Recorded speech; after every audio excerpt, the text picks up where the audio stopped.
your call. You're on KBFFM with Pat Maine. It's Milt Peabody, Pat. What's on your mind, Milt? Well, I live near the trailer park, Pat, and there's a big ruckus going on over there. Well, that's just up the road from me, too. What's going on, do you know? I don't know, but there's a bunch of police cars there, lots of sirens, a helicopter buzzing around, and I think I heard some gunshots. Gunshots? Yes, sir, like from a pistol. So can you find out what's going on? Because it's just next door and they're popping off guns there. They're still shooting? No, it was maybe 10, 15 minutes ago. It sounds serious, Pat. I'm telling you, it don't sound like no party. Well, I'm certainly going to give the station a call, Milt. Okay. You'll hear it here as soon as I hear from them. Okay, thanks.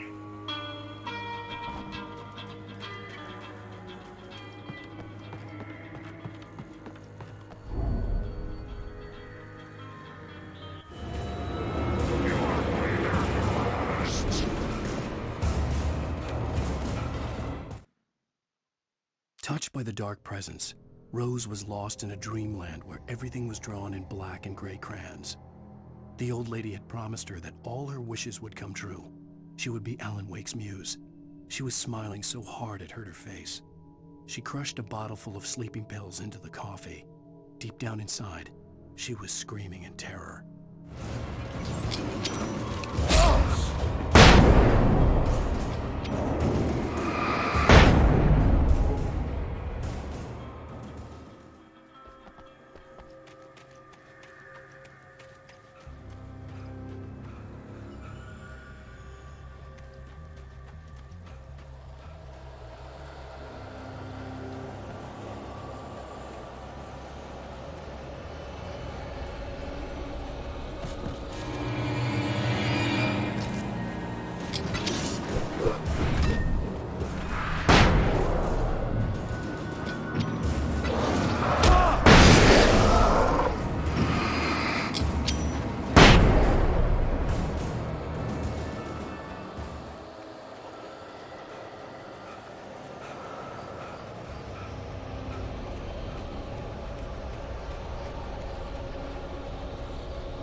I hoped Maine could lend me a car to get to the coal mine.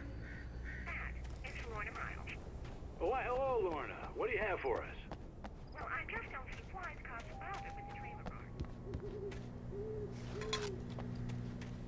Of course you wouldn't have trouble in a place like that. I mean, what do you expect? The sheriff should be helping us normal citizens instead of wasting resources on those people. Well... Let the trash sort themselves out. I'm sorry, but my granddaddy settled in Bright Falls in 1911. Well, thank you very much for that compassionate viewpoint, Lorna. Oh, here's a little surprise. The famous writer Alan Wake just walked in. Folks, I'm going to see if I can talk him into an interview. Come on in, Mr. Wake. Oh, I'm so glad you could find the time to do this, Mr. Wake. Nowhere to run now, Dan Brown. You back away from me. Don't hurt. Whoa. Everyone calm down. Put the gun down. We're all friends here, right? Cool your jets, Nightingale. We got him. Dude, priest! What the hell's the matter with you? There's a civilian in there.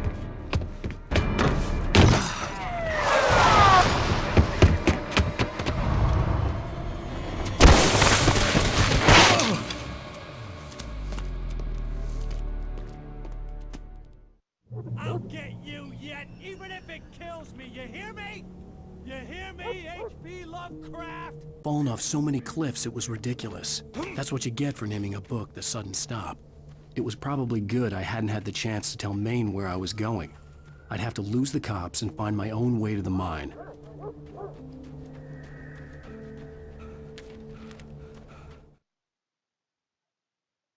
Nightingale stared through the broken studio window into the dark woods. He turned around, started to walk out, but Maine grabbed his arm. "Young man, you almost shot me. You don't shoot off rounds at people like that. What's the matter with you?" Nightingale shook his arm free, marched out. His cheeks burned with rage and humiliation.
There was no sensible reason for the power company work lights to be here. It was almost as if they'd been left for someone like me to use.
The bulldozer's engine roared to life. Mud and rocks flew as it fought for traction. It crashed through the concrete wall and landed heavily in the yard. If it were an animal, it would have shaken its head after the impact, fixed its eyes on me, and charged. Of course, it had no head, nor eyes. Shadows crawled on its form, twisting it into a monster. Then, it came for me.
Hello? The most stubborn man I've ever met. Alice? Alice? Alan, I'm so afraid. He keeps me in the dark. Please help me. I look at you, Alan, and it's not you.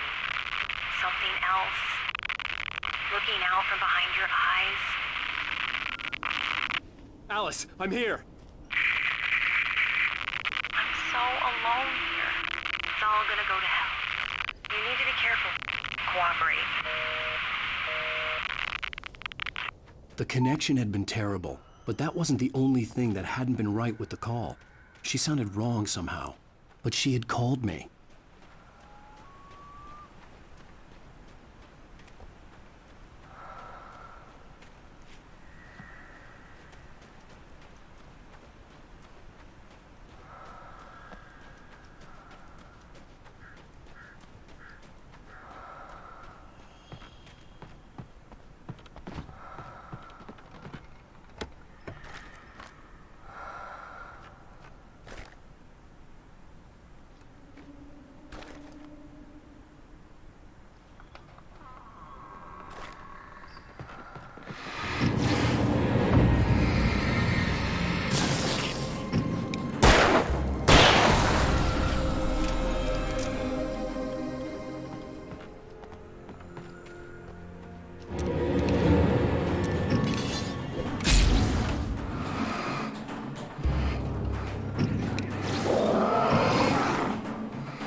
The pipe wrenched itself loose from the bridge's steel framework. Wrapped in darkness, it floated in midair, twitching. For a moment, I didn't understand what I was looking at. The heavy object lurched at me with impossible force. I threw myself out of the way, but just barely. When I turned my flashlight on it, it shook in a dark rage before it flew at me again.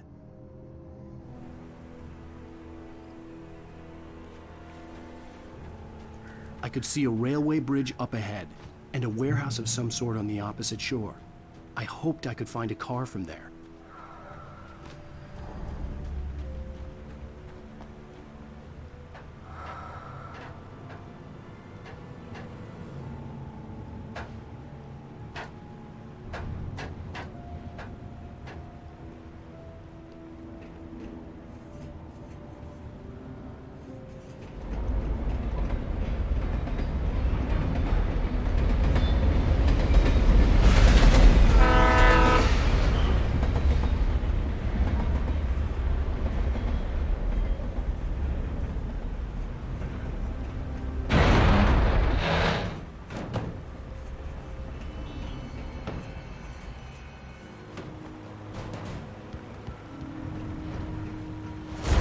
darkness that was pursuing me was growing stronger, and it was taking over everything in its path.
I slammed the door shut right in his smug face. He pleaded for me to open the door. True to form, the asshole actually thought I would obey. I had no sympathy left, no guilt either, not for him. I took a moment to savor the scream. I bet I had a smile on my face. It was all that I had time for. The dark presence was inside the lodge with me. As a teenager, just starting to get interested in writing, Stephen King had been a source of inspiration to me. I thought about all the inanimate objects that had come to life in his books. No one is safe in a good horror story. Certainly not the protagonist. That's what makes them fun. This was anything but. The darkness could possess anything, and it was getting closer.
take the facts of our existence for granted, unaware that they are merely a thin veneer of desperate self-delusion covering a vast cosmos of madness and horror.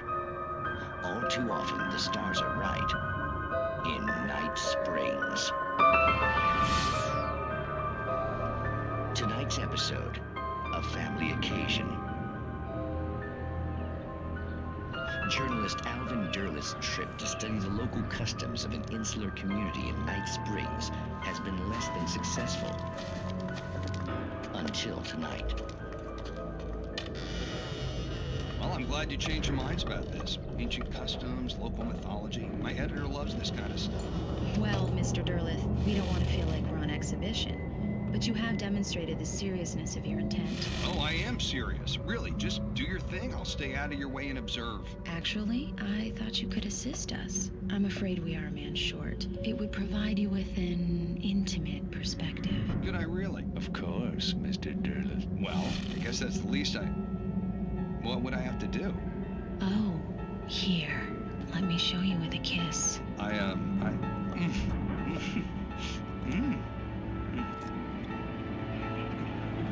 What did you...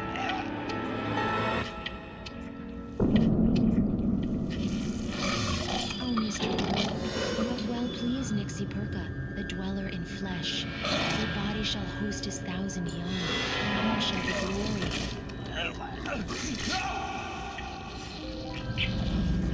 Shh, darling, be calm.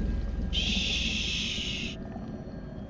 Alvin Derleth learned a harsh lesson. If you go looking for mythology, it may come looking for you. And such quests always bear fruit. Night Springs.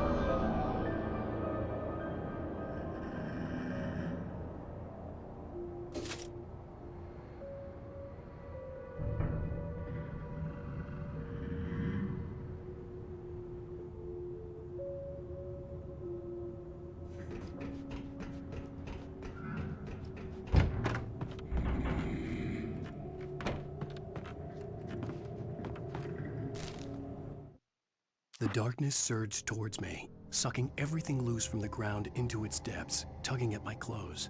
I saw the flare the kidnapper had dropped and threw myself towards it just as I felt my feet leave the ground.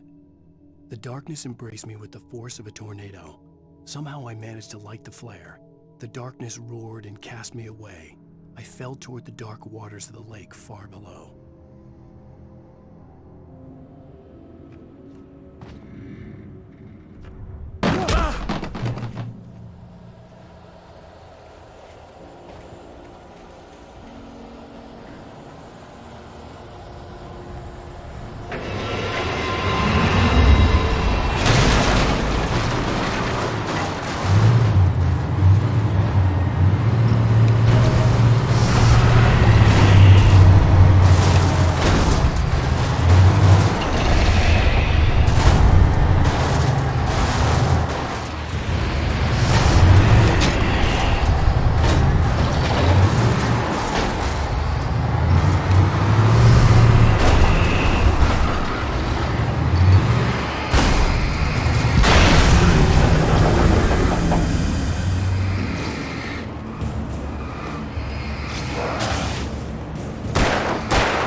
never been this glad to see the sunrise.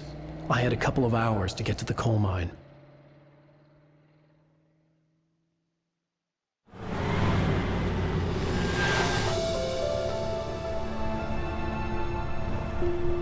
The coal mine wasn't far now.